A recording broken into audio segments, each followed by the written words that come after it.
Each of you and every one of you, for many reasons, I am very pleased to see you, even virtually, thanks to technology. I hope that each and every one of you is in good form, as is the case for those nearest and dearest to you. I'd also like to thank you for your attention in this very particular period. Indeed, we are experiencing a very serious moment from a human and health, economic and social perspective, and also in political terms. The health crisis has always claimed over 100,000 deaths in Europe, 170,000 across the world. And today, of course, finding you and in returning to this press room, my thoughts go first and foremost towards those who have lost someone dear to them and to those in hospital, very often in difficult conditions, and to those that are affected by this virus. Let me add a personal note. All the best in your recovery, Prime Minister. Dans cette période de crise, in this period of crisis, the energy of governments and European institutions, of course, all the European institutions and institutions in general is focused on a response to the crisis, and that, of course, applies to our institution, the European Commission, and our President, Ursula von der Leyen. Our primary collective responsibility is to contain the virus, to take care of the sick, to look after those caring for them, and also to manage the economic and social consequences of this crisis. That was the objective, of course, of the European Council, which met yesterday and which was chaired by Charles Michel. Lastly, we need to prepare for recovery by drawing all the lessons, and there are many of those, from what we are currently experiencing, both individually and collectively. So these are now the priorities. This is the absolute priority in the current situation.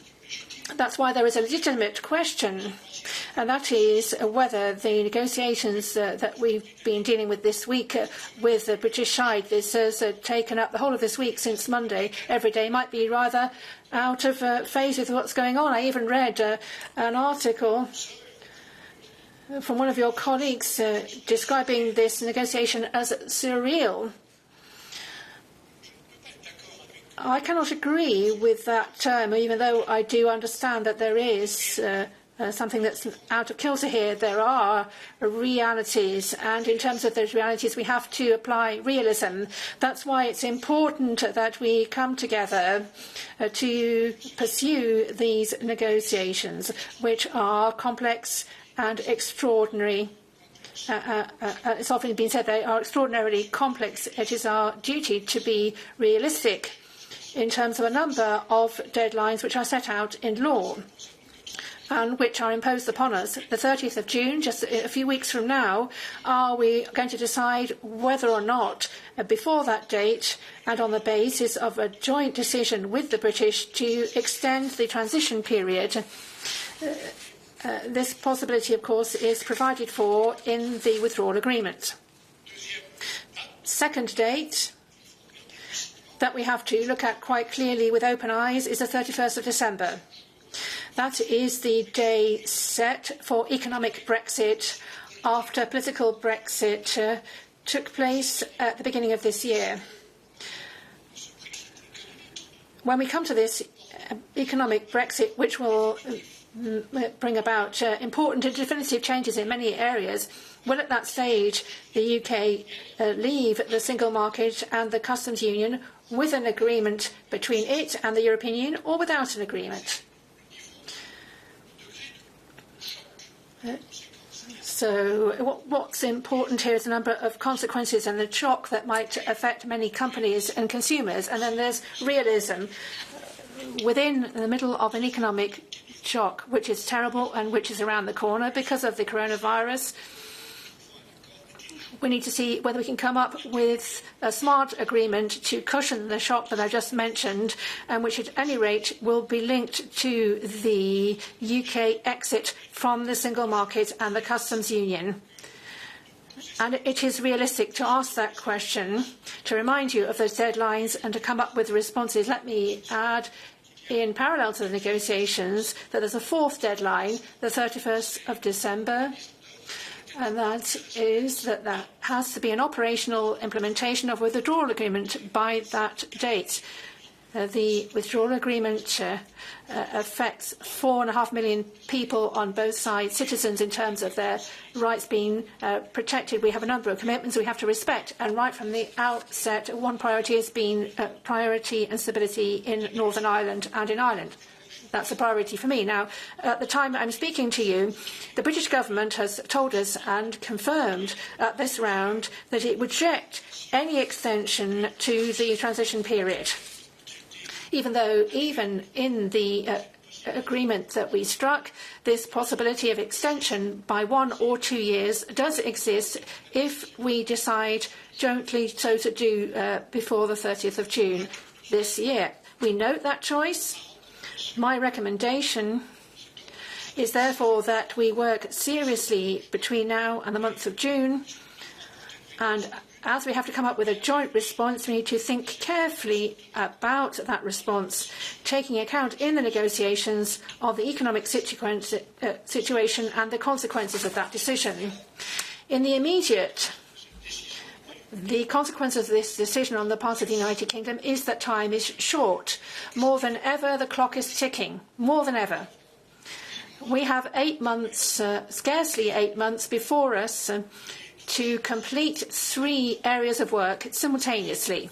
Firstly, we have to ensure that the withdrawal agreement is properly implemented, as I just mentioned. Secondly, we have to prepare for the economic negative consequences at the end of the transition period. There will be consequences, there will be change. Thirdly, we have to negotiate a future partnership and succeed in striking a partnership agreement between the European Union and the United Kingdom, which will make it possible to limit those negative consequences. Ladies and gentlemen, more than ever, we have to start making progress together, and we need to move forward in a constructive fashion. That is why I would point out it is important that this week, without undue delay, we resume those negotiations even at distance. We were able to resume that negotiations thanks to technology. 40 or so video conference calls have taken place this week, and even though it's not the same thing, even though indeed it's easier in a negotiation, it's easier to talk to each other in the wings of a negotiation, and that's not always possible via video, we have nonetheless worked well, and at this stage I'd like to thank the teams on both sides for being available for their constructive work, and I'd like particularly to thank David Frost for his professionalism, his frankness and his determination. On our side, of course, I would like to thank the whole task force team, which is working extremely hard, and I'd also like to thank the President of the Commission, Ursula von der Leyen, and on her behalf I'd like to thank all the services and all the Directorates General in the Commission which are fully committed, involving the Secretariat General, the Cabinet of the President, the Legal Service and the External Action Service. Ladies and gentlemen, the UK has affirmed once again this week its wish to make substantial progress, tangible progress, between now and June. And we're on the same wavelength on this, and we respect the same timetable. That means that we need genuine progress by June if at the end of this year we want to strike an agreement which is commensurate to the level of our economic interdependence and geographical proximity. On the 18th of March, we sent to the UK a proposal for a full legal text with a view to this ambitious partnership in economic and security areas. The text is available online. It's not always easy to read. It's 350 pages. It's a lot of pages, but it's a complete text, which is the translation, a precise translation of my mandate. It's the legal mandate that the 27 member states, the institutions, the European Parliament set me. This text is a text for negotiation.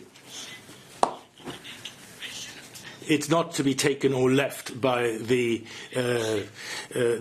Even in a short time frame, it is possible to strike a complete agreement and treaty on all the subjects for our future partnership. And on this side, the UK has sent in proposals on certain subjects, not on everything. I simply regret the fact that because of the rule of confidentiality that they have insisted on, we cannot share with you and with Member States or the European Parliament this text. We cannot share it with you for the moment. These last weeks and the preceding weeks have been ways of understanding through technical discussion our respective positions. Now, if we want tangible progress, which is what we want, we have to move beyond that. We have to go beyond clarification stages. We need a more politically dynamic process, generating proposals to build steps towards a compromise and an agreement. For the second round and for future rounds, and in this round, our aim was and will be parallel progress on all subjects, including the most difficult ones in the negotiation. That was my mandate, which the 27 gave me. That is also the requirement of the EP. My responsibility as an EU negotiator is to say the truth to you. Our objective for tangible progress in parallel on all subjects, I'm afraid this has only been partially, very partially met this week. This round enabled us to identify areas where, at least on a technical level, we're getting closer to the UK. However, the UK did not wish to commit seriously on a number of fundamental points. These are not points we just came up with. They are written quite precisely in the political declaration, which is in the withdrawal treaty here, joined to it. It was discussed line by line with Boris Johnson and his team, point by point. It was approved, including by the House of Commons and the EP on our side, when the withdrawal agreement was ratified. What is written in this text needs to be implemented in a serious, objective, legal way in the negotiation. This is not the case now yet in a number of areas. I regret that, and it worries me. We cannot accept to make selective progress on a limited set of issues only. We need to make progress on all issues in parallel. We need to find solutions on the most difficult topics. The UK cannot refuse to extend the transition and, at the same time, slow down discussions on important areas. There are 4 areas in particular on which the progress this week was disappointing. Number 1, the level playing field. The UK negotiators keep repeating that we are negotiating as sovereign equals. As sovereigns, each side must be able to decide with full sovereignty on the conditions of access to our respective markets. That's fine. But the reality of this negotiation is to find the best possible relationship between a market of 66 million consumers on the one side of the channel and a market of 450 million consumers on the other side. That is a reality. Our free trade agreement with zero tariff, zero quotas on all products would mean unprecedented access for the UK as a third country to this market of 450 million consumers and citizens. and a market that is on the UK's doorstep. Our economic partnership would be broad and comprehensive, encompassing trade in goods and services, including transport, fisheries and energy. Our offer shows the EU's level of ambition, but we must be equally ambitious in guaranteeing high social and high environmental standards. We must be equally ambitious in preventing unfair trade distortions and unjustified competitive advantages, for instance, on state aid and relevant tax measures. This week, the UK failed to engage substantially on these topics. It argued that our positions are too far apart to reach an agreement. It also denounced the basic premise that economic interconnectedness and geographic proximity require robust guarantees. Yet again, this is what we agreed with Boris Johnson in our joint political declaration. This is what the UK Parliament approved after the December elections at the same time that the withdrawal agreement. Let me remind on this point one thing, what I said already, and what my mandate clearly states, ladies and gentlemen, there will be no ambitious trade deal without an ambitious level playing field on open and fair competition. The second point on which we remain very far apart is the overall governance of our future partnership. The EU proposed a single framework for the UK and the EU to manage jointly and efficiently all areas of our future relationship. The UK continues to insist on a number of separate agreements, each with their separate governance arrangements. This leads to duplication, inefficiencies, and a lack of transparency in the application and enforcement of the partnership, which is in nobody's interest. In the single governance framework that we are proposing, there are three important points for us that the UK currently refuses. First, as a basis of our cooperation, we need to refer to common values such as democracy, rule of law and human rights, counter-terrorism, or the fight against climate change as an essential principle. Those values are standard in all our international agreements. Second, our agreements must foresee the UK's continued adherence to the European Convention of Human Rights, which should be given effect in domestic law so that individuals can rely on it.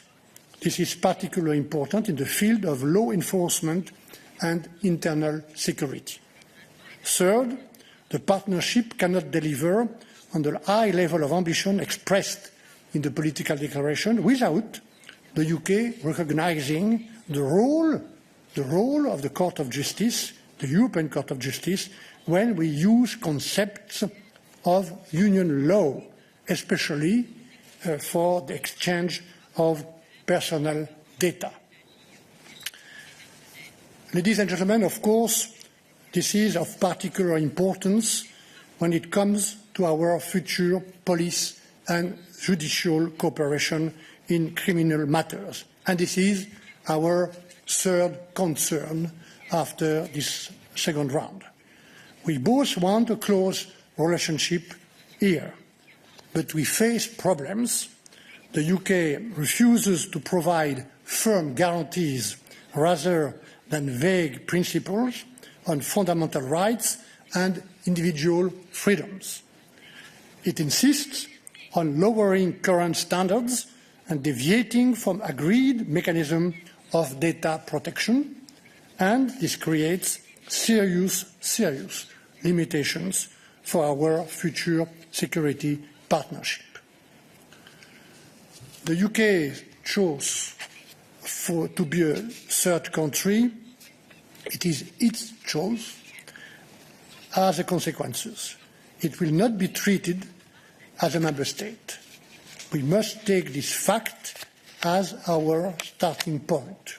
However, the partnership that we envisage is still unprecedented for a non-Schengen third country that rejects the freedom of people, both due to the number of fields covered and the closeness of cooperation proposed. And finally, we made no progress on fisheries. On this essential topic, the UK has not put forward a legal text. We have made no tangible progress, despite the political declaration stating that we should make our best endeavours to reach an agreement by July. This is necessary to provide sufficient clarity for EU and UK fishermen and also for all business linked to fisheries. Ladies and gentlemen, the EU will not agree to any future economic partnership that does not include a balanced, sustainable and long-term solution on fisheries that should be crystal clear to the UK. I have spoken several times about June. Why? Because we agreed with Boris Johnson in the political declaration, once again, to hold a high-level conference in June to take stock of our progress in the negotiations. Before that, we have only 2 rounds of negotiations left in the weeks of the 11th of May and the week of the 1st of June. We must use these 2 rounds to make real, tangible progress across all areas, including all those I have just raised. June will be also an occasion to take stock on what real progress the UK has made for the implementation of the protocol on Ireland and Northern Ireland. Indeed, with just 8 months to go before the end of the transition period, it is urgent to take the necessary measures for the correct implementation of the withdrawal agreement. The first meeting of the Joint Committee took place on the 30th of March, co-chaired by the Vice President of the Commission, Maroš Šefčovič, and Michael Gove. In follow-up of this meeting, the Specialised Committee on the Protocol on Ireland, Northern Ireland, will take place next week on the 30th of April. We need clear evidence that the UK is advancing with the introduction of the agreed customs procedures for goods entering Northern Ireland. We need clear evidence that the UK will be able to carry out all necessary sanitary and phytosanitary controls, as well as other regulatory checks on goods entering Northern Ireland from outside the EU as of January 2021 in 8 months' time. 8 months' time. Indeed, I reminded David Frost again during this round that the phase full of effective implementation of the withdrawal agreement is absolutely central to our ongoing negotiations. This is a line that we will hold together with the Vice President Maroš Šefčovič, in particular on Ireland and Northern Ireland, but also on citizen rights on both sides, obviously. A new partnership with the UK can only be built on trust, and this requires that already agreed commitments are applied correctly.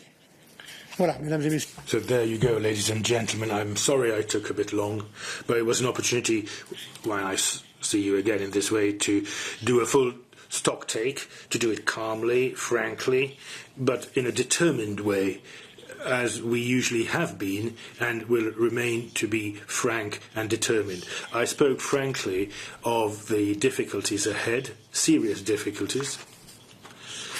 I still think now that these are difficulties we can get beyond over the coming months if there is political will, if there is realism, and if there is mutual respect.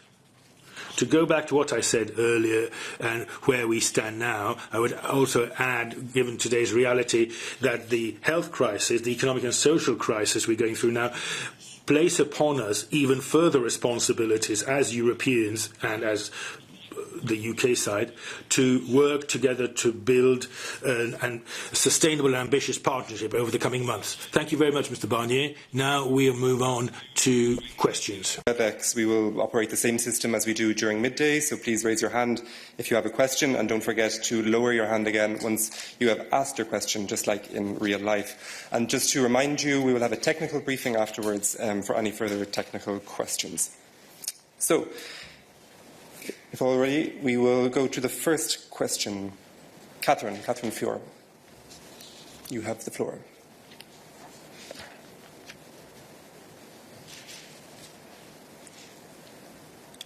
Catherine?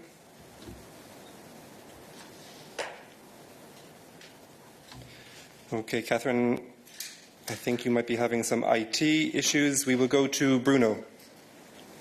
Bruno, the floor is yours.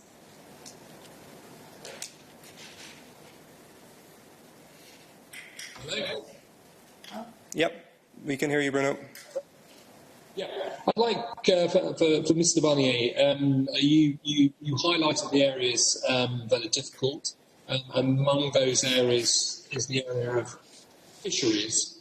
Britain has yet to table any proposals on fisheries, as I understand it, although given the differences it has in other areas.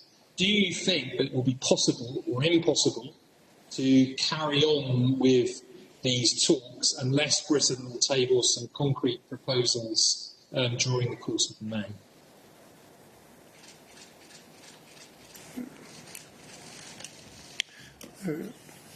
Bruno, Well, Bruno, again, I'll try to say this in a very simple way. The UK has decided there will be no extra time for the negotiations. It would be possible. It still is possible. So the 30th of June cut-off date has been imposed. The UK can't do that. It's very tight time. It's exceptional. Never in the history for such important negotiations with any third country have we been under such time pressure, even a simple trade agreement, and we're going far beyond that. Never before in such a short time. The UK, therefore, cannot impose this short, brief timeline and at the same time not budge, make progress on some topics that are of importance to the EU. Otherwise, one has to be seriously concerned in June as to whether or not the negotiations can have a successful issue. I said again, this is an important matter, fisheries. We expect reasonable proposals from the UK. We await them. The status quo proposal for the EU must be discussed. Fishermen on both sides, for so many economic sectors, this is very important. On the fish processing side as well. It's important for all these stakeholders to have a long-term, durable, equitable arrangement. It'll be hard for both sides, but I believe we can do it. But let me be clear again. To be crystal clear, this balanced, sustainable, long-term agreement on fisheries is an inseparable part of the trade agreement along with the level playing field. Like I said before, you can't separate them out. Jennifer Rankin from The Guardian. Hello, can you hear me? Yep. Great, thank you very much. Also on the subject of extension, the British government position is well known. Mr. Barnier, you've mentioned that position, and also you've mentioned on the shortness of the time. So would the EU, in that case, propose an extension to try and change the mind, try and change the opinion of the British government? After all, it's what your colleagues in the European People's Party say is the responsible thing. So should the EU propose an extension?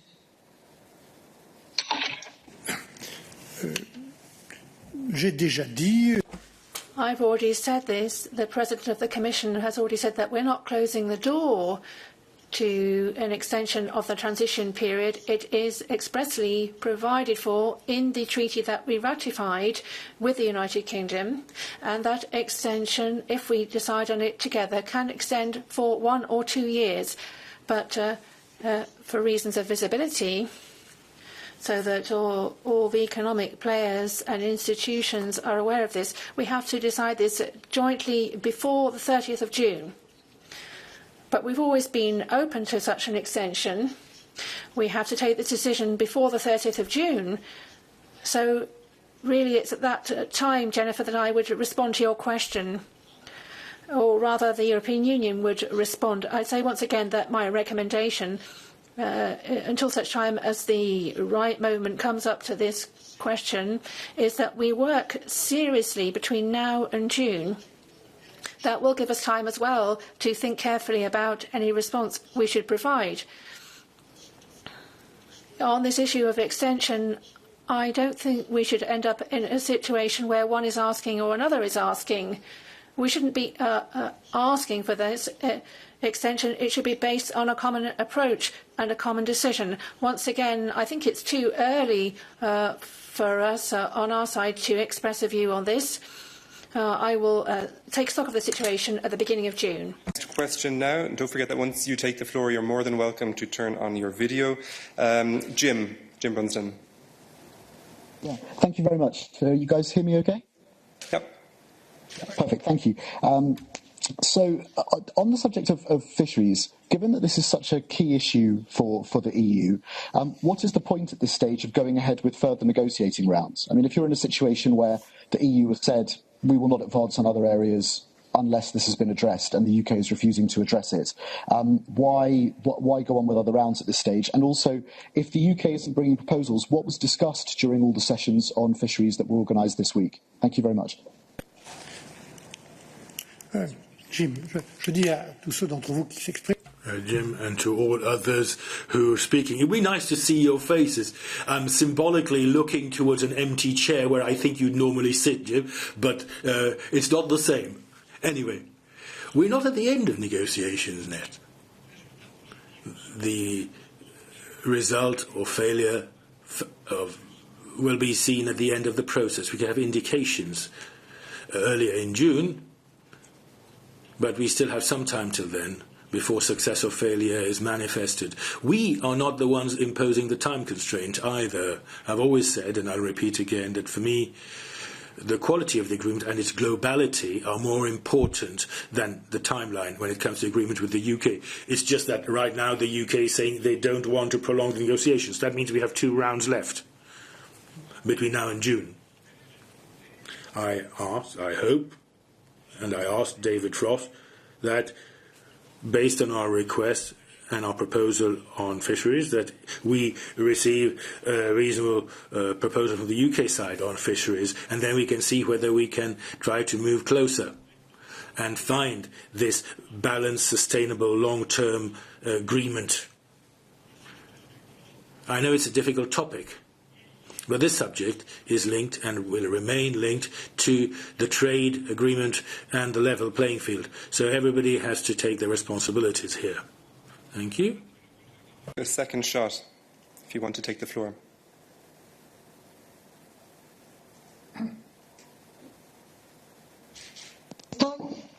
Nope. Yeah, I can hear you. Okay. So, Catherine Pure, EU reporter. Michel Barnier, congratulations on your full recovery. It's good to see you back at the podium. My first question would be you said that you'll look at making a decision together. That decision that might be made together at the end of June would include how much the UK would have to continue to contribute to the EU budget. would you be able to give any sort of reassurance to the British government that they will not have to pay into a massive recovery fund as part of their contribution to an extended transition? And is a question on the level playing field.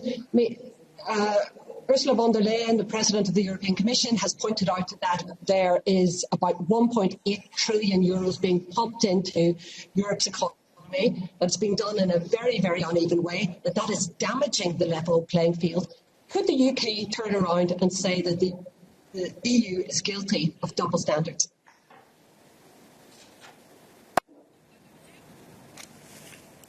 Au moment où, Catherine, nous devrons. Well, Catherine, when we have to take this decision together as to whether to extend or not, the UK's economic presence within the economic frame of the single market and the customs union, if we were to decide together to extend by 1 or 2 years, then there are 2 issues which you have to address at that point, at least within a matter of days. Firstly, the extension's length, whether it be 1 year or 2 year, and secondly, the budgetary contribution that the UK would have to make to the European Union budget for the period of transition. The UK will no longer participate in the EU budget as of 2021. The agreement is absolutely clear on that, but it has to make a flat rate contribution to the budget during the period where it might remain in the single market for reasons that we'll decide upon together. At any rate, the UK will not participate in the next multi-annual financial framework nor in the next programming period. So it will not participate in plans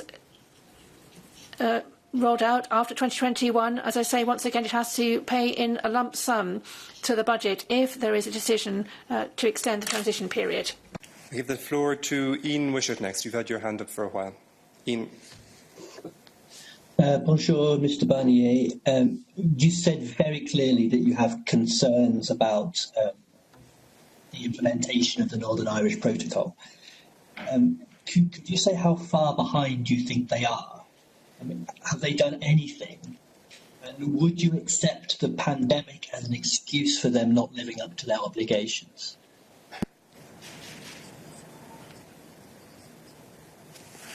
Non, mais pour être tout à fait sincère, quand je pose cette question à... To be very sincere, when I talked to David Frost as negotiator and asked him this question, and during the joint committee meeting a few days ago when Vice President Šefčovič took the floor, it was very clear. He asked Michael Gove, who's in charge of the UK side on this. The replies, though, are bullish, positive, confident, to the well, to say basically we are going to do what we need to do, in particular regarding Northern Ireland and the protocol on Northern Ireland. However, we can't wait till December to be sure of that.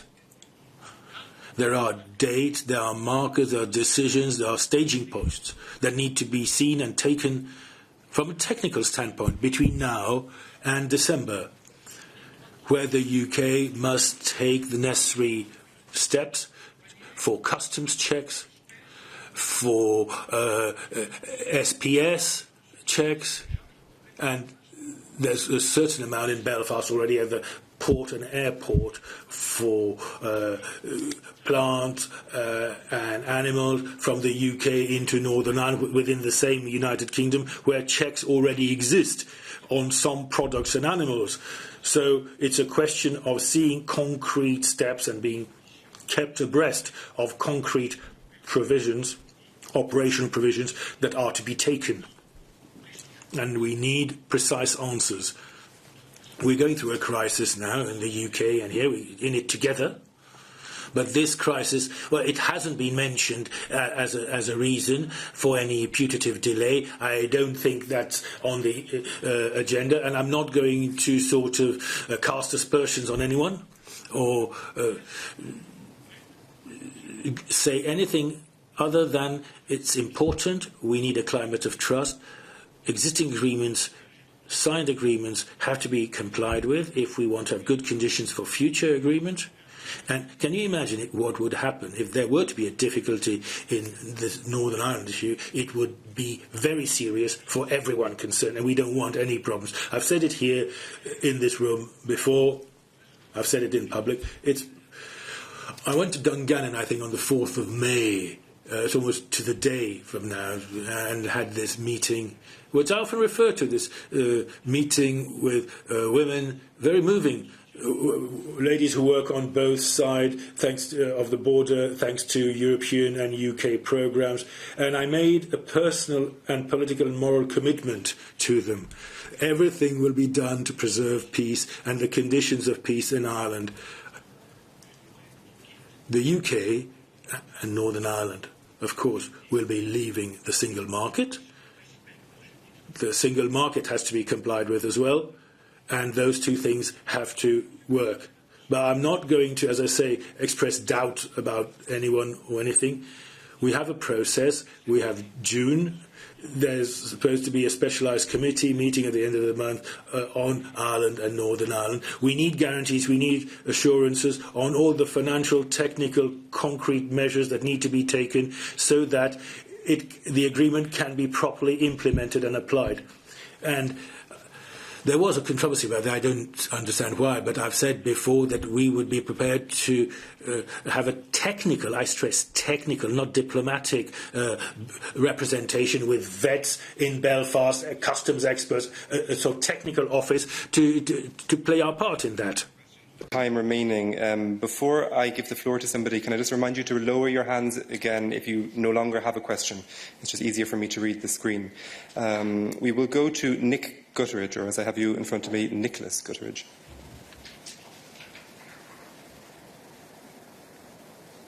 Hi, Dan, can you hear me? Yep. Brilliant. Hi, Mr. Barnier.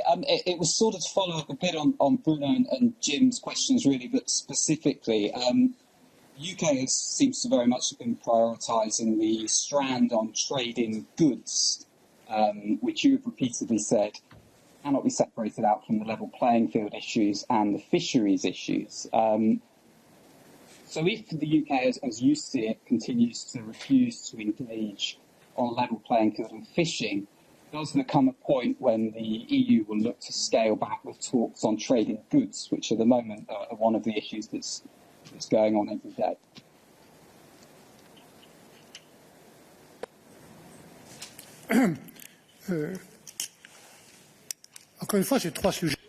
Once again, these three topics are linked, and that's legitimate. The fisheries issue is an economic one, both in terms of fisheries products, fished by extremely brave men and women. I would remind you that this is one of the most dangerous jobs on both sides, of course. And then processed fisheries products as well. And behind that there are industries which are also major. I'm conversant with this industry. I was indeed Minister for the Fisheries and the fishing industry in my own country. So this will be a key issue, and it's only natural that it be part of the trade negotiations. And in that, by the way, there is a European Union requirement because of proximity and the economic interconnection between the UK and ourselves to have a level playing field. If I may, let me diverge somewhat and talk about the level playing field. Let me respond to a criticism or some of the comments I've heard, the idea that we want to impose our own legislation on the UK. We respect the UK's sovereignty and we ask it to respect ours. What we're talking about here, if we want to have a zero tariff, a zero quota trade agreement, which is extremely ambitious between the UK, which is on our doorstep and which will remain there, and the European Union with its market of 450 million consumers. If we want to have an ambitious trade agreement, then we have to be certain that this economic relationship will not be accompanied by distortions of competition, aggressive state aid policy.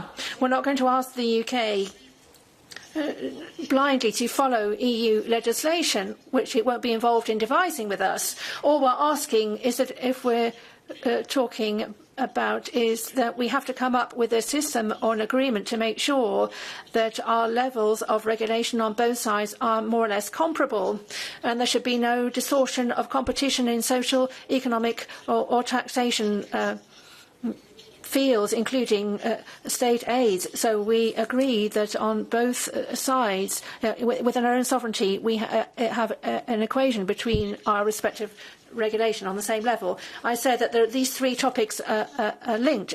It's as quite simple as that. There will be no trade agreement without an agreement on fisheries. For the moment, the UK has understood our message, and I think quite above and beyond any positions of principle, they will come back with proposals, and we're willing to discuss those on my side in relation with member states and those involved in the fishing industry. One final question for today, James Crisp.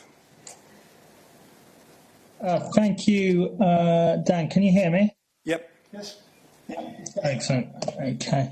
The UK wants a sort of a more basic trade deal than the EU, Mr. Barnier. Are you concerned that that gives the UK leverage? I mean, their model is closer to no deal on your famous staircase than the EU's preferred model. Won't you have to eventually agree a bare bones trade deal to avoid a no deal outcome?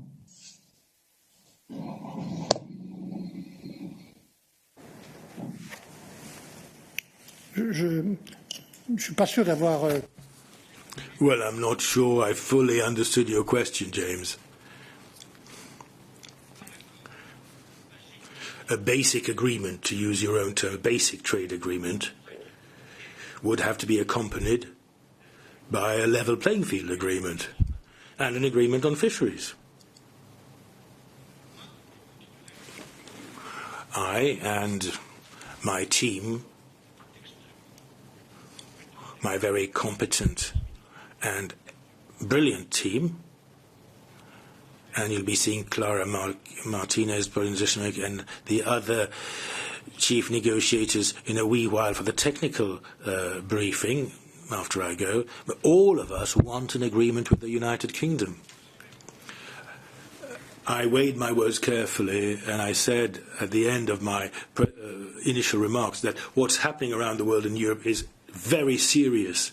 In moments of such gravity, we have even more responsibility on our shoulder to find a solution, a way forward. And I think that's how the UK sees it too. Boris Johnson's mind is thinking along similar lines. It's certainly on our mind.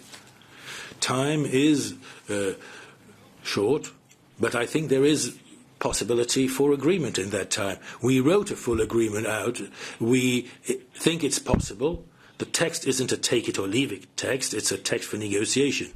But with will, realism, mutual respect, including on fisheries, we can get to an agreement. We're not there yet. We are far from it. We have two more rounds before June. We'll take stock of state of play, and then there's all the other months, July, August, September, October, to work on this. I'm going to put all my energy, all our energy, all my calm as well, all the expertise of the Commission and of Council and Parliament and the Member States at the service of this desire for agreement. But as I said in the plenary meeting with the negotiators earlier today, this agreement will not happen, will never happen, if it damages the European single market. The UK know the rules, the ecosystem. We're not going to damage that.